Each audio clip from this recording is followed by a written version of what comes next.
दृष्टयः तं नौमि परमात्मानं सच्चिदानन्दविग्रहं शङ्करं शङ्कराचार्यं केशवं बादरायणं सूत्रभाष्य कृतौ वन्दे भगवन्तौ पुनः पुनः ईश्वरो गुरुरात्मेति मूर्तिभेदविभागिने व्योमवद्व्याप्तदेहाय दक्षिणामूर्तये नमः। ओम शांति शांति शांति। बोलिए आगे देखिए। भारत आदि में जो महा का जो ये लोक हुआ ना, बिना प्रत्यय का प्रयोग हुआ, वार्तिक का होता है, वार्तिक स्पष्ट। बिना भी प्रत्यय पूर्वोत्तर पदे और वालों को वक्तव्य सिद्धांत में तद्धित वाले में तृतीय खंड में मिल जाएगा आपको। चलिए देखिए, अर्थापत्ति परिच्छेद। आपके इसके अनंतर अर्थापत्ति परिच्छेद। अर्थापत्ति प्रमाण भी है और प्रमिति भी है। जैसे एक ही विज्ञान शब्द बुद्धि अर्थ में प्रयोग हो, विज्ञायते अनेनति विज्ञानम तो बुद्धि, और विज्ञप्तिर्विज्ञानम कह दो तो ज्ञान, विज्ञप्तिर्विज्ञानम कह दोगे तो ज्ञान हो गया, और विज्ञायते अनेनिति विज्ञानम कह दो तो बुद्धि हो गई। तो विज्ञान शब्द का अर्थ बुद्धि भी होता है और विज्ञान शब्द का अर्थ ज्ञान भी होता है। और भी ले सकते हैं, और भी बहुत चीज़ें हो सकती है। हाँ, विज्ञायते अस्मिनिति विज्ञानम तो ज्ञान का अधिकरण, ठीक है। अब विज्ञायते इति विज्ञानम कह दो तो क्या विषय, विज्ञायते इति विज्ञानम विषय हो गया। तो इसी प्रकार अर्थापत्ति भी, अर्थस्य आपत्तिर्यस्माद्, आपत्ति मतलब कल्पना, अर्थ की कल्पना होती है जिस प्रमाण से, वो हो गया अर्थापत्ति प्रमाण। और अर्थस्य आपत्ति कल्पना ऐसा करोगे तो प्रमिति, अर्थ की कल्पना। इस तरह से प्रमिति अर्थ में भी आ गया। तो अर्थापत्ति शब्द प्रमिति अर्थ में भी प्रयोग होगा और प्रमाण अर्थ में भी प्रयोग होता है। देखिए यही बता रहे, इदानीम अर्थापत्ति निरूप्यते। अब इसके अनंतर अर्थापत्ति प्रमाण का निरूपण किया जाता है। ज्ञान अनुकूल व्यापार, प्रतिपत्ति अनुकूल व्यापार किया जाता है। तत्र इस तरह से निरूपणीय रूप से अर्थापत्ति के प्राप्त होने पर उपपाद्य ज्ञानेन उपपादक कल्पनम अर्थापत्ति। उपपाद्य जो कार्य, उसके ज्ञान से जो उपपादक है कारण, उसकी कल्पना कर लेना, ये है अर्थापत्ति। कार्य को ज्ञान से, उपपाद्य के ज्ञान से उपपादक की कल्पना करना। ऐसा नहीं, वहाँ भी धूम भी तो कार्य है, वह नहीं कारण है, किंतु वहाँ कल्पना नहीं होती। वहाँ तो व्याप्ति रूपी संबंध के माध्यम से अनुमान होता है। लेकिन यहाँ पे ऐसी कोई व्याप्ति नहीं है। ये कोई व्याप्ति है क्या कि दिन में नहीं खाता तो मोटा ही होगा? दिन में नहीं खाता और मोटा, हाँ मोटा दिन में नहीं खाता है तो रात में ही खा के मोटा हुआ है, ऐसे कोई व्याप्ति तो है नहीं। बन सकता है लेकिन जो शाम को खा ले तो वहाँ मतलब ये लगे कि दिन में नहीं खाते हो, मतलब शाम के सहित दिन में नहीं खाता हुआ जो मोटापन है, तो वो फिर कल्पना हो जाएगी तब रात्रि भोजन की। तो उपपाद्य ज्ञानेन उपपादक कल्पनम अर्थापत्ति। उपपाद्य जो है कार्य के ज्ञान से कारण की कल्पना करना, यह है अर्थापत्ति। तत्र उपपाद्य ज्ञानम कारणम, उस अर्थापत्ति में उपपाद्य ज्ञान क्या होता है? करण। यही है उपपाद्य ज्ञानम, करण हो गया, अर्थापत्ति प्रमाण हो गया। और उपपादक ज्ञानम फलम, जैसे उपपाद्य हो गया कौन? पीनत्व।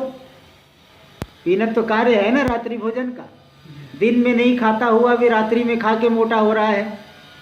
तत्र उपाद्य ज्ञान उपादक कल्पनम अर्थापत्ति। उपाद्य हो गया कार्य, उपादक कल्पना को तो कारण हो जाएगा। हाँ, कारण की कल्पना, कार्य को देख करके। यहाँ तो फिर अगले स्टेज में फिर आगे बोलेंगे तत्र उपाद्य ज्ञानम करणम। हाँ, उपाद्य ज्ञान करण हो गया। वो जो कार्य है ना पीनत्व, पहले तो आप कार्य लेते हैं ना। हाँ, पहले कार्य बोले फिर अभी कर्म कैसे होता है? कहाँ पे? कारण मतलब असाधारण कारण, प्रमाण हो गया, करण हो गया, कारण नहीं करण हो रहा है। उपपाद्य ज्ञान अर्थापत्ति प्रमा में करण है, जैसे अनुमिति प्रमा में व्याप्ति ज्ञान करण है। कारण नहीं कह रहे, करण कह रहे। करण लिखा है ना कि कारण लिखा है, करण लिखा। तो बस फिर क्या मतलब है? शंका क्या है? शंका ही नहीं समझ में आ रही। शंका समझ यही है, समझिए उपाद्य ज्ञान है उपादक कल्पनम अर्थापत्ति। हाँ, वहाँ उपाद्य ज्ञान से लिए थे कार्य को, हाँ, और उपादक से लिए थे करण को। करण नहीं कारण है, करण बोला था, कारण बोला था। ठीक है, कारण। चलो, तत्र तत्र इन दो के बीच में उपपाद्य ज्ञानम करणम, उपपादक ज्ञानम फलम, है ना। कार्य जो है पीनत, तो मोटापन, मोटापन का ज्ञान हो गया, दिन में नहीं खाते हुए का मोटापन। तो क्या मोटापन कार्य है कि कारण है? रात्रि भोजन करेगा, दिन में नहीं खाता हुआ रात्रि भोजन करेगा तब मोटा होगा, कि पीनत तो होने से फिर रात्रि भोजन करेगा? पहले मोटा होके रात्रि भोजन करेगा कि रात्रि भोजन करके मोटा होगा ना। पीनत तो मोटापन जो आया, फैट एकदम मोटा हो गया आदमी, तो दिन में नहीं खा रहा है लेकिन रात में खूब खा रहा है, दबा के रात भर लगा हुआ है, तो मोटा हो गया। तो एक कार्य उपपाद्य ज्ञान हो गया जो पीनत्व का ज्ञान, मोटापन का ज्ञान, ये हो गया करण। और उपपादक हो गया कौन? रात्रि भोजन, वो प्रमा हो गई। भाई ये रात्रि में खाता है, दिन में नहीं खाते हुए मोटा हो रहा है, मतलब रात्रि में खाता है। देखो इसको उपपादक किसे कहते हैं, उपपाद्य किसे कहते हैं? देखो यहाँ बता रहे, येन विना यद अनुपपन्नम तत्र उपपाद्यम। येन बिना, दिन में नहीं खाने वाले का रात्रि भोजन के बिना पीनत तो उपपन्न है क्या? नहीं। जो व्यक्ति दिन में नहीं खाता है तो रात्रि में भी नहीं खाएगा तो मोटा होगा? वो मर जाएगा। दिन में नहीं खा रहा, रात में भी नहीं खाएगा तो क्या जिंदा रहेगा? कितने दिन? 7-8 दिन जिंदा, बस 10 दिन 12 दिन, और क्या, ज़्यादा से ज़्यादा 15 ले लो, और क्या।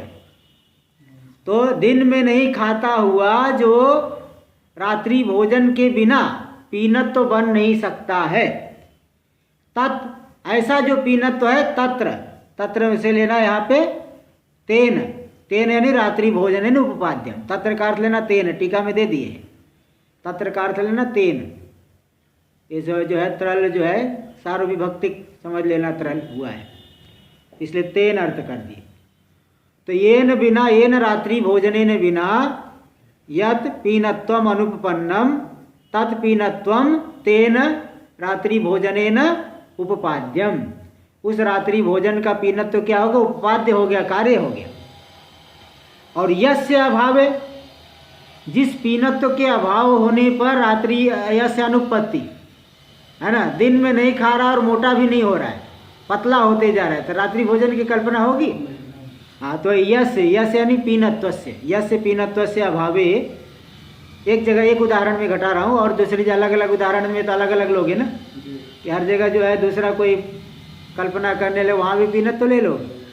एक उदाहरण में समझा रहे, तो यस्य पीनत्वस्य अभावे यस्य रात्रि भोजनस्य अनुपत्ति तत् रात्रि भोजनम, तत्र यानी पीनत्वेन। देखो तत्र यानी तस्य पीनत्वस्य उपपादकम। यहाँ तत्र का अर्थ लेना षष्ठी अर्थ में।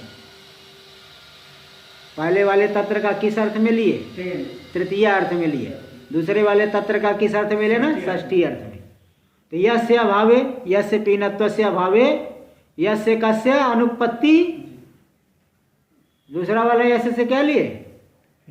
अरे पहले पीनत्व, पहले वाले से लिए। यस्य पीनत्वस्य अभावे यस्य रात्रि भोजनस्य अनुपत्ति ही तत्र रात्रि भोजनम। तत्र यानी पीनत्व, तत्र का अर्थ लेना तस्य, पीनत्वस्य उपपाद्यम, उपपादकम। वह रात्रि भोजन उस पीनत्व का क्या हो गया? उपपादक यानी कारण हो गया। दिन में नहीं खाने वाले का रात्रि भोजन वह मोटेपन का क्या है? कारण है कि कार्य है? कारण है। तो इस तरह से देखो स्वयं घटा रहे, यथा रात्रि भोजनेन विना दिवा भुंजानस्य पीनत्वम अनुपन्नम।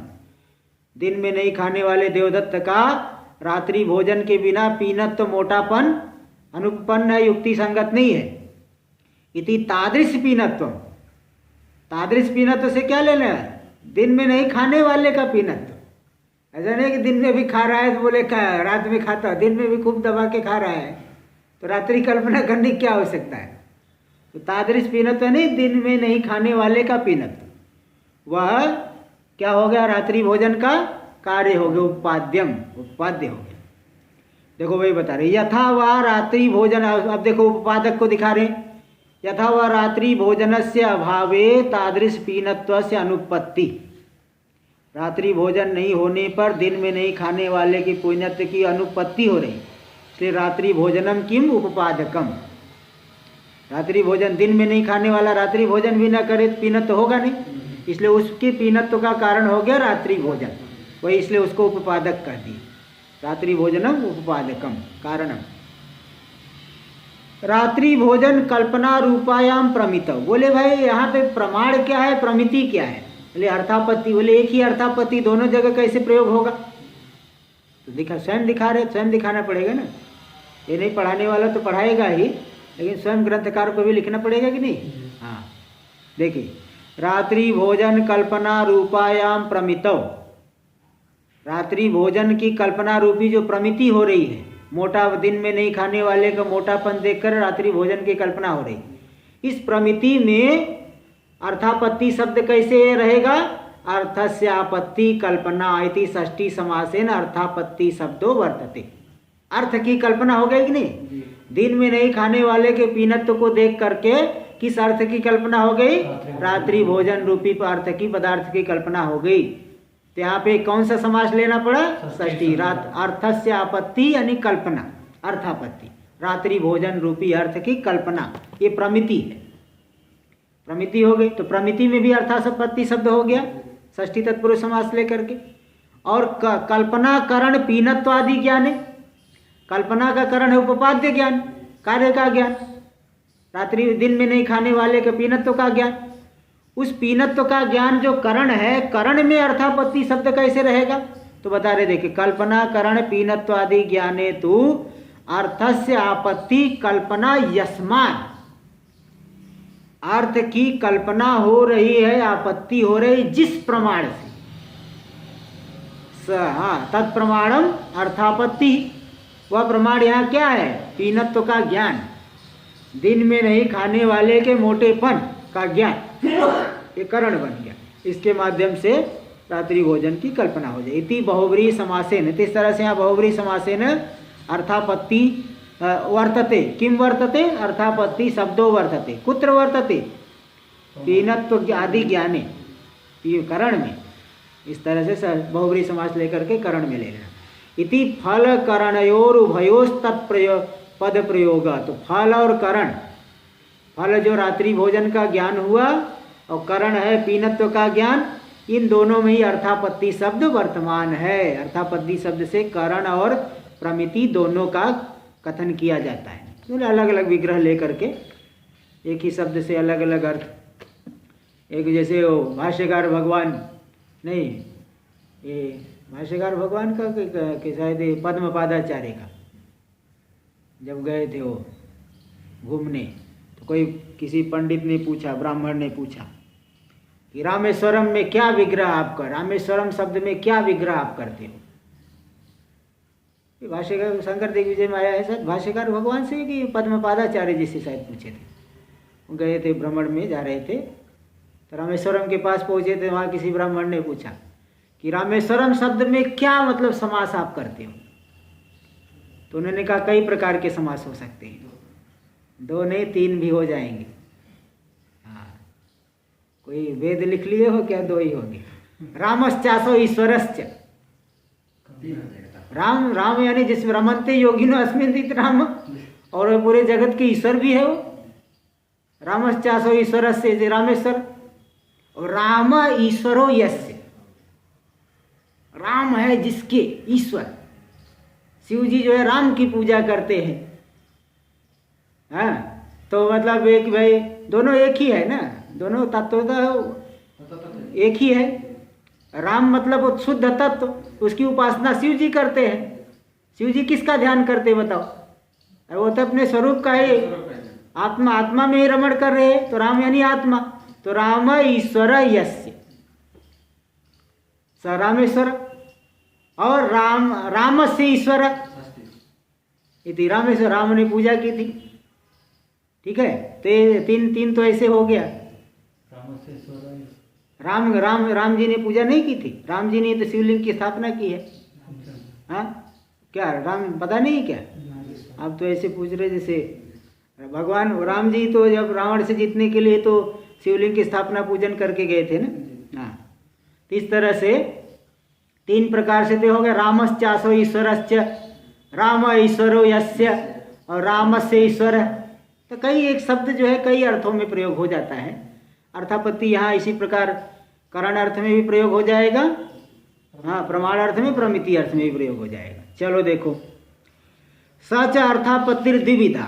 ये जो अर्थापत्ति है दो प्रकार की है, दृष्टार्थापत्ति, श्रुतार्थापत्ति से। क्योंकि एक तो उदाहरण दे दिए वो दिन में जहाँ देखो वही मत बोलना, और भी बहुत जगह प्रयोग होता है ना, कि नहीं यही समझ तक वही अर्थापत्ति है जो रात्रि भोजन का ज्ञान होगा।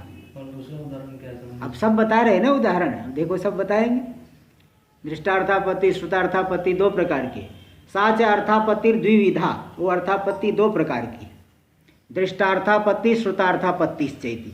तत्र इन दो के बीच में दृष्टार्थापत्ति यथा, दृष्टार्थापत्ति क्या है? यथा इदम रजतम इति पुरोवर्तिनी प्रतिपन्नस्य रजतस्य।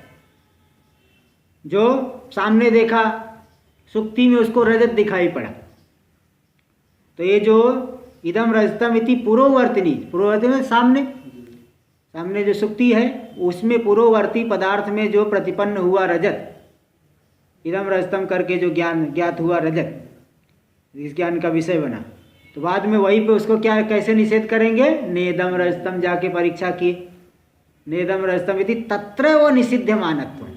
उसी जहाँ पे रजत का ज्ञान हो वहीं पे रजत का निषिध्यमानत्व आया है ना, उसी में ही रजत का निषिध्यमानत्व। रजत का निषेध कहाँ करोगे? जहाँ ज्ञात हुआ है। हाँ, प्रतिपन्नस्य रजतस्य पुरोवर्तिनी पदार्थे, यानी सुक्ति में प्रतिपन्न हुआ रजत इदम रजतम, उसका उसी में निषेध किए, तो निषेध का विषय बना कौन? रजत। जो ज्ञात हुआ तो उसी का निषेध किया गया। तो प्रतिपन्न से रजतस नेदम रजतम इति तत्रैव निषिध्यमानत्वम, सत्यत्वे अनुपपन्नम, है ना।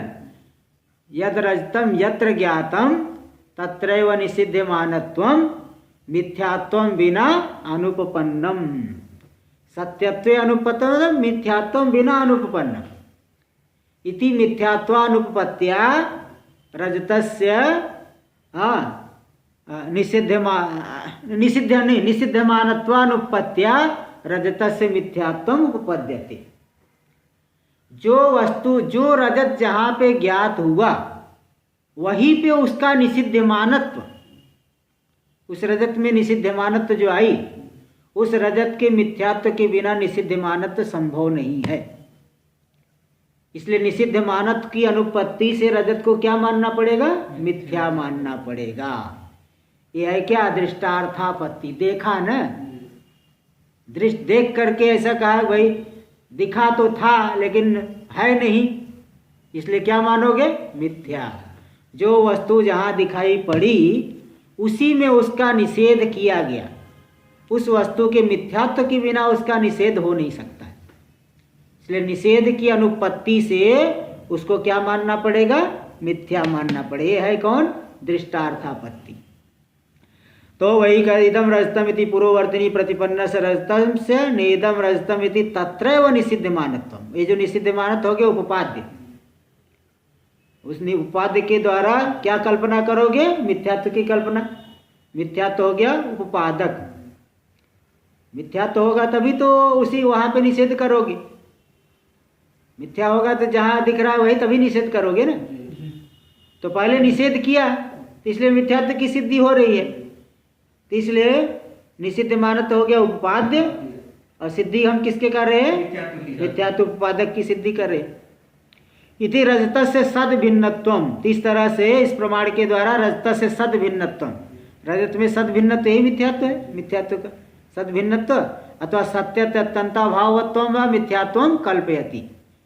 हाँ, तो इस तरह से निषिद्ध मानत्व होने से, निषिद्ध मानत्व की अनुपत्ति से रजत में सद भिन्नत्व अथवा सत्यत्व का अत्यंता भाववत्व की कल्पना रूपी जो मिथ्यात्व की वह कल्पना करा देती है, कल्पना कराती है। कौन? निषिद्ध मानव तो कल्पना कराएगी।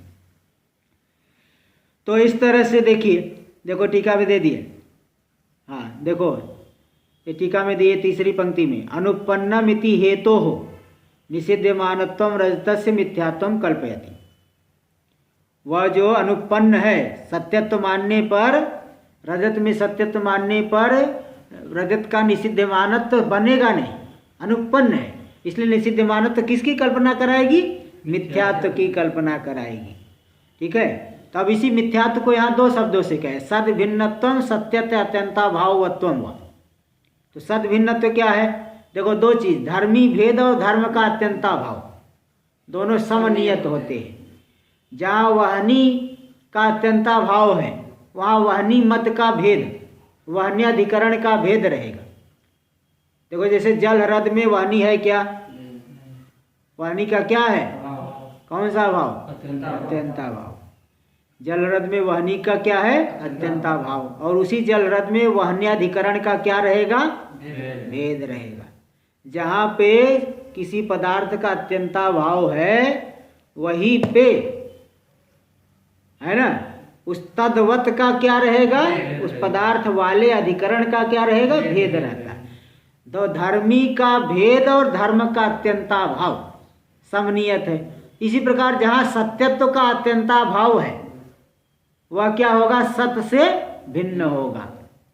तो यही देखो, सद भिन्नत्वम यानी सद भेद अथवा सत्य का अत्यंता भावत्व, यही क्या है? मिथ्यात्व। मिथ्यात्व का अर्थ कर, सत्य से भिन्न हो मिथ्या है, जहाँ सत्यत्व का अत्यंता भाव हो मिथ्या है। धर्मी भेद और धर्म का अत्यंता भाव, वहनी का अत्यंता भाव जहाँ हो वो महानस का वहाँ भेद रहेगा, वहनी अधिकरण का भेद रहेगा, वहनी अधिकरण नहीं हो सकता।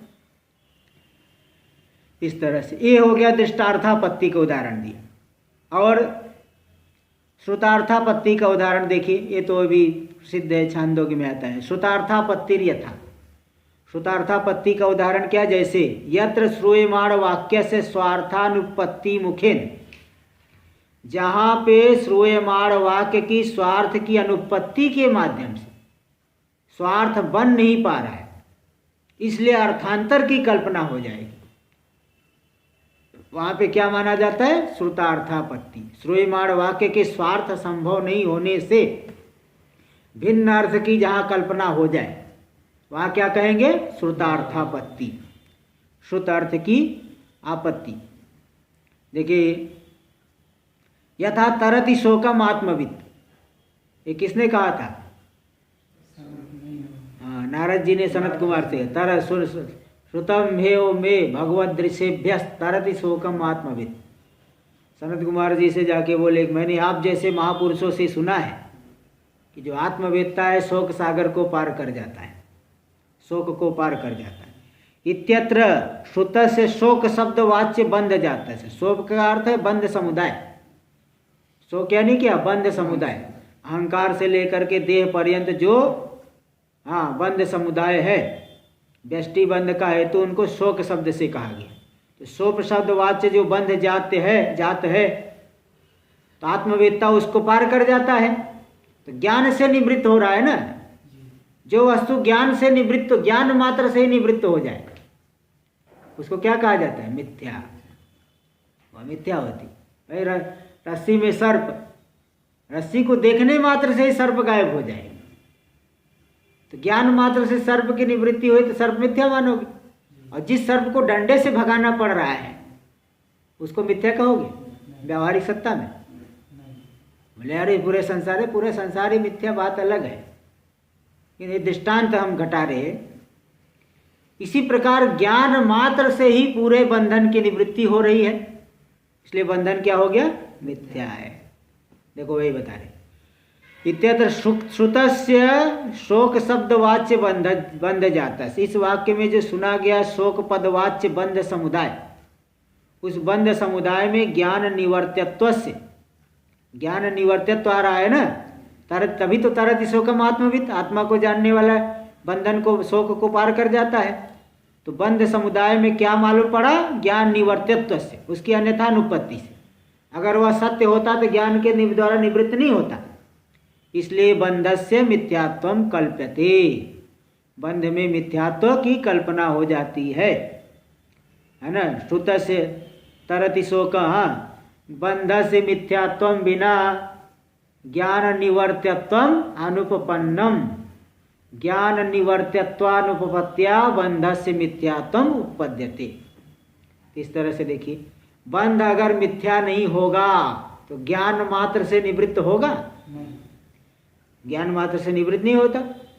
इसलिए ज्ञान मात्र से निवर्त्यत्व की अनुपत्ति से बंध को क्या मानना पड़ेगा? मिथ्या मानना। अगर मिथ्या नहीं होगा तो ज्ञान मात्र से निवृत्त नहीं हो सकता। इसलिए ज्ञान मात्र निवर्त्यत्व तो शास्त्र में सुना गया है। उस सुने गए श्रुत जो ज्ञान मात्र निवर्त्यत्व की अनुपत्ति से बंधन को क्या मानना पड़ेगा? मिथ्या मानना पड़ेगा। तो ज्ञान निवर्त्यत्व से यहाँ देखिए, उपपादक हो गया बंध, बंध में मिथ्यात्व, और उपाद्य हो गया कौन? ज्ञान निवर्त्यत्व। मिथ्या होगा तभी ज्ञान निवर्त्यत्व होगा, मिथ्या नहीं होगा तो ज्ञान निवर्त्यत्व नहीं होगा। इसलिए ज्ञान निवर्त्यत्व उपाद्य की अनुपत्ति से उपादक कौन? बंधन में मिथ्यात्व की कल्पना हो गई। एक उदाहरण। दूसरा उदाहरण श्रुतार्थापत्ति के एक और उदाहरण दे रहे। यथा वा जीवी देवदत्तो गृहेण, जीवी जीवो, जीव जीव जीवनमस्य अस्तित्व, जीवी जो जीवित है, देवदत्त तो घर में नहीं है। बोले भाई जीवित है ऐसा कैसे मालूम पड़ा? क्योंकि बहुत बड़े ज्योतिषी ने बताया था कि यह 90 साल तक जिएगा, और अभी जो है 40-50 पे ही चल रहा है, अथवा 30 पे ही ले लो, ज़्यादा 40-50 ज़्यादा लगे तो कोई भी ले लो, बीच की आयु ले लो। देखो देवदत्त की कुंडली से मालूम पड़ा है को 90 साल तक जिएगा। तो वो जीवित अभी यानी 90 साल, अभी 30-40 साल की आयु है। ज्योतिष शास्त्र थोड़ी गलत बोलता है, अन्य भले जो है कुछ गलत हो जाए, और कोई कोई अपवाद हो जाए वो बात अलग है। अपवाद नहीं, देखो जहाँ चर्चा चलती तो सामान्य विषय की चर्चा चलती, अपवाद नहीं कर सकते कि भाई जो है वहाँ तो गाय बात कर रही थी, यहाँ मार्कंडे पुराण में गाय जो है बात कर रही थी, अभी गाय से बात करो, आप करोगे? गाय से बात कर लो जाके, मार्कंडे पुराण में आया है तो कहीं आया गाय बात कर रही है। अरे भाई वो गरुड़ जी तो ज्ञानी थे, काक भुसुंडी जी ज्ञानी थे काक के शरीर में, तो क्या सभी कौओं को ज्ञानी मान लो? भगवान ने वरा अवतार लिया था तो क्या सभी सुअर ज्ञानी हो गए, भगवान हो गए? अरे भगवान तो एक एक कण में ही है, लेकिन व्यावहारिक में जो है भेद तो ये तो माना जाएगा। तो मतलब जो जहाँ चर्चा होती अपवाद को लेके नहीं चर्चा की जाती। तो सामान्य रूप से ज्योतिष शास्त्र से जो बात मालूम पड़ती है वो सत्य है, प्रमाण है ज्योतिष। तो देवदत्त की जन्म कुंडली से यही मालूम है को 90 साल तक जिएगा, और अभी जो है उसकी आयु ज़्यादा नहीं हुई। तो ऐसा जो जीवी देवदत्त है घर में नहीं है, तो क्या कल्पना करोगे? मर गया? अरे मर कैसे जाएगा, वो तो 90 साल जीने वाला है। इसलिए क्या कल्पना हो जाएगी? बाहर है। देखो जीवी देवदत्तो गृहे न इति वाक्य श्रवणानंतरम जीविनो गृहासत्वम बहिसत्वम कल्पयति। बाहर नहीं होता तो घर में होना चाहिए था, तो बाहर जो होना यह उपपादक है, तभी घर में नहीं है। भाई कोई आदमी है या तो घर में रहेगा या तो बाहर रहेगा, तो बाहर है तो घर में रहेगा क्या? इसलिए बही सत्य हो गया उपपादक, और गृहा सत्य हो गया क्या? उपपाद्य। बाहर रहेगा तभी घर में नहीं रहेगा, घर में रहता तो बाहर कहाँ से रहता? तो बाहर है इसीलिए घर में नहीं है। तो बही सत्य हो गया उपपाद, बही सत्वम उपपादकम, और गृहा सत्वम हो गया उपपाद्य। तो उपपाद्य ज्ञानेन दिवी देवदत्तो गृहेण, उपपाद्य ज्ञान के द्वारा उपादक की कल्पना कर लेना। देवदत्त से गृहा सत्वम बही सत्वम बिना अनुपपन्नम, बही सत्वानुपत्या नहीं क्या कर ले के उपाद्य ज्ञान उपादक कल्पना, उपाद्य ज्ञान के उपादक की कल्पना। तो बही सत्वम बिना गृहा सत्वम अनुपन्नम, तो गृहा सत्वानुपत्या बही सत्वम कल्प्यते, ऐसा लेना। देवदत्तस्य बही सत्वम बिना बही सत्वम बिना गृहा सत्वम अनुपन्नम, तो बही सत्वानुपत्या गृहा सत्व नहीं बही सत्वम गृहा सत्व। क्या कैसे लेना कि इस तरह से कि देवदत्त जैसे वहाँ लिए थे कि किसकी कल्पना करनी है हमको कि रात्रि भोजन की, तो पीनत्वानुपत्या रात्रि भोजनम उपपद्यते। इसी प्रकार यहाँ पे गृहा सत्वम बिना देवदत्त गृहा सत्वम बिना बही सत्वम अनुपन्नम, नहीं बही सत्वम बिना बही सत्वम बिना गृहा सत्वम अनुपन्नम, तो गृहा सत्वम उपपद्यते। तो गृहा सत्व बही सत्वम बिना गृहा सत्वम अनुपन्नम, गृहा सत्वानुपत्या बही सत्वम उपपद्यते। मगर बाहर नहीं होगा तो घर में नहीं रहना नहीं बनेगा।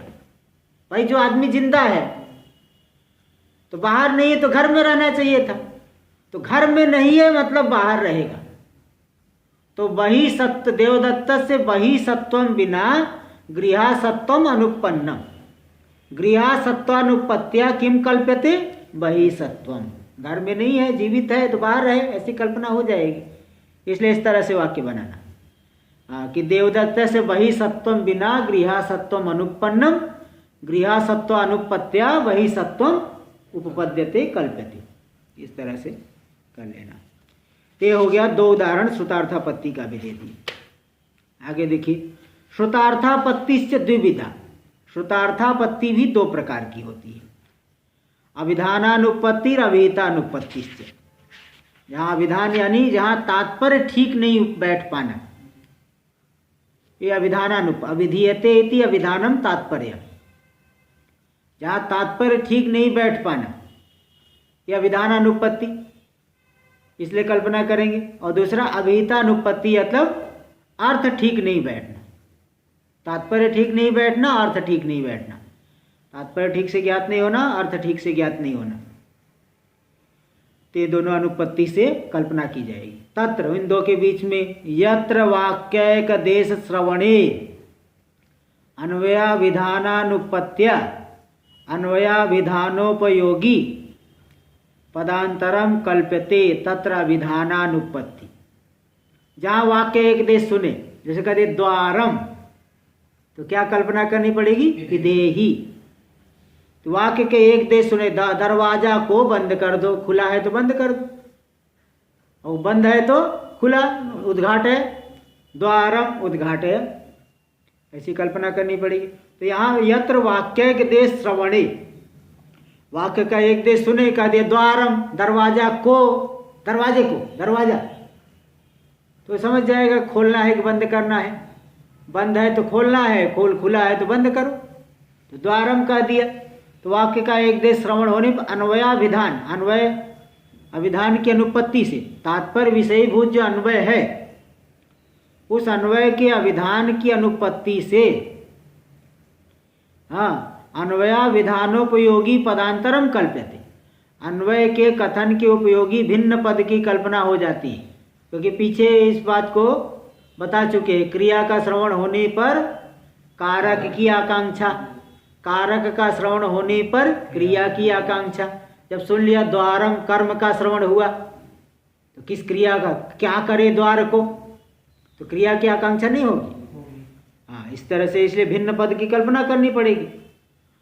तो यत्र वाक्य देश श्रवणे अन्वया विधानानुपत्या, तात्पर्य विषयीभूत अन्वय जो संसर्ग बोध है, पदार्थों का संसर्ग, उसके कथन की अनुपत्ति से अन्वय विधानोपयोगी, जो पदार्थों का जो अन्वय है, संसर्ग है, उसके अभिधान के उपयोगी जो भिन्न पद की कल्पना, कि कर्मत्व है द्वारम, ये किसका कर्म है, क्या करना है द्वार को, तो वे उद्घाट है अथवा पिधेही, अन्वय विधान के उपयोगी पदांतर की कल्पना की जाती है।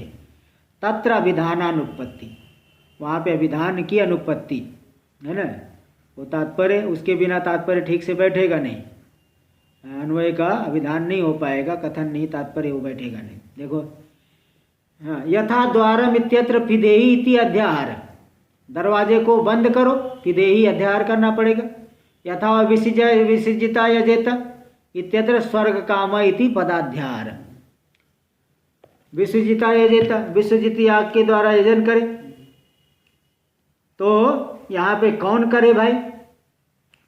ठीक है, तो स्वर्ग काम है, स्वर्ग को चाहने वाला याग करे। इस तरह से यहाँ पे अन्वय अभिधान के उपयोगी भिन्न पद की कल्पना हो जाती, इसे कहते हैं अभिधानानुपत्ति।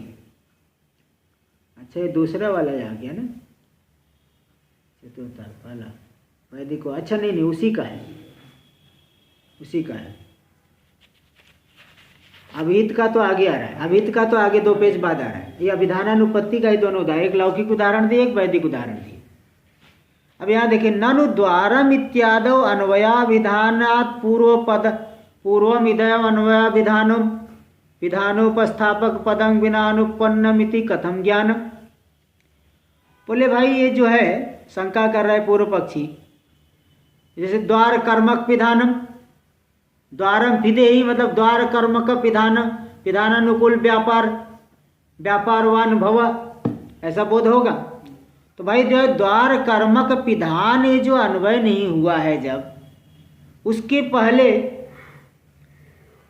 है ना, द्वारम इत्यादौ अन्वया विधानात् पूर्वम, द्वारम इत्यादि में कर्मत्व का अन्वय विधान क्रिया के साथ हुई है, उसके पहले, होने के पहले इदम अन्वया विधानम विधानोपस्थापक पदम विना अनुपन्नम, ये जो अन्वय का विधान है तात्पर्य विषयी भूत। अन्वय का अर्थ तात्पर्य ही ले रहे हैं क्या? तात्पर्य इदम अन्वया विधानम। अच्छा यहाँ विधान पद से देखो, टीका में दिए, तीसरी पंक्ति में ले लेना, तीसरी पंक्ति दे अविधीयते अनेनिति करण व्युत्पत्त्या अविधान पदे न तात्पर्य से विवक्षितत्वा, वो तो मैं वहाँ बता ही दिया था। अभिधानानुपत्ति मतलब तात्पर्य की अनुपत्ति से, और दूसरा अभिधानुपत्ति मतलब अर्थ, उस अभिहित अर्थ की अनुपत्ति से, वो तो मैं बताया था। तेजो द्वारम इत्यादौ अन्वया विधानात् पूर्वम इदम अन्वया विधानम विधानोपस्थापक पदम विना अनुपन्न इति कथम ज्ञानम इति चेत। क्या ये शंका कर रहे हैं कि भाई विधेही पद का ही अध्याहार करना, इसमें क्या प्रमाण है? क्योंकि द्वारम इत्यादि जो जब तक अभिधान, वहाँ अन्वय अभिधान से इत्यादि में अन्वय अभिधान के पहले अन्वय का विधान विधान उपस्थापक पद के बिना नहीं बन पाएगा, है ना, क्योंकि बंद करने के लिए कोई पद का प्रयोग तो वहाँ हुआ नहीं है ना, बंद करने के लिए कोई पद का प्रयोग तो हुआ नहीं। तो विधान के उपस्थापक पद के बिना अन्वय का विधान नहीं हो पा रहा है, कैसे ज्ञान हो रहा है? ठीक है, यानी विधेही पद का ही अध्याहार करना है, दूसरे का नहीं अध्याहार करना है, ऐसा कैसे ज्ञान हो रहा है? तो इसके लिए, तो ज्ञान के लिए कोई जो है यहाँ पे, इसके लिए कोई शब्द उच्चारण तो हुआ नहीं, तो इसमें मतलब मालूम नहीं पड़ रहा है कि भाई विधेयी का ही अध्याहार करना है, तो प्रमाण क्या है? तब बता रहे हैं कि सिद्धांति यहाँ जवाब दे रहे थे, चेतना, बोले हमारे पास प्रमाण है। अभिधान पदेन करण व्युत्पत्त्या तात्पर्य से विवक्षितत्वात्, अभिधान पद अविधीयते इति अभिधान, अभिधान पद से यहाँ करण व्युत्पत्ति के द्वारा तात्पर्य विवक्षित है। अविधीयते अनेन इति अभिधानम, ऐसा लेना तात्पर्य के लिए। सर वहाँ मैंने क्या बताया था, अभिहित का तो दे दिया अविधीयते इति, अभिहित का तो चलो ठीक है, वो तो अभिहित सीधे अभिहित है, अविधीयते इति अभिधानम नहीं, यहाँ ले वो ऐसा नहीं करके करण व्युत्पत्ति, अविधीयते अनेन इति अभिधानम, तो यहाँ वो तृतीय वाला लेना, करण व्युत्पत्ति, अविधीयते अनेन इति अभिधानम, जिसके द्वारा कथन होता है अन्वय का। किसके द्वारा अन्वय का कथन होता है? तात्पर्य के द्वारा। इसलिए अभिधान पद के द्वारा करण व्युत्पत्ति से क्या विवक्षित है? तात्पर्य विवक्षित है। ठीक है, तथा च द्वार कर्मक विधान क्रिया संसर्ग परत्वम, तो जहाँ पे देखो वक्ता जो कह रहा है दरवाजे की तरफ दिखा करके, द्वारम खुला है तो बंद करना पड़ेगा, तो द्वार कर्मक पिधान क्रिया में जो का अन्वय में तात्पर्य है, द्वार कर्मक पिधान का जो अन्वय, यानी द्वार कर्मत्व का पिधान क्रिया के साथ जो अन्वय करना है, इसी अन्वय में वक्ता का क्या है तात्पर्य। यह जो द्वार कर्मक पिधान क्रिया संसर्ग परत्वम पिधानोपस्थापक पदम बिना अनुपन्न, तो इस प्रकार के संसर्ग में तात्पर्य पिधान के ज्ञापक पद के बिना उपपन्न नहीं है, इसलिए कोई ज्ञापक पद उच्चारण करना पड़ेगा। पिधानम कुरु पिदेही, कुछ तो उच्चारण करना पड़ेगा। पिधानम कुरु तो नहीं कर सकते क्योंकि द्वितीय का प्रयोग कर चुके हैं ना, इसलिए पिदेही अध्याय करना पड़ेगा। इति ज्ञानम तत्रापि संभाव्यते, इस प्रकार का ज्ञान तो अन्वय से पहले भी संभव है, तात्पर्य की अनुपत्ति से वो इस प्रकार के ज्ञान। देखो दे टीका में भी दे रहे, द्वार कर्मक क्रिया संसर्गावबोधन तात्पर्येण, द्वार कर्मक क्रिया संसर्ग के ज्ञान अवबोधन के तात्पर्य से अनेन द्वारम इति उच्चरितम, इसके द्वारा द्वारम इस पद का उच्चारण किया गया। इति ज्ञानवत, सामने वाले के मालूम रहेगा कि नहीं कि द्वार कर्मक क्रिया संसर्ग के अवबोध ज्ञान के तात्पर्य के द्वारा द्वारम का उच्चारण किया है।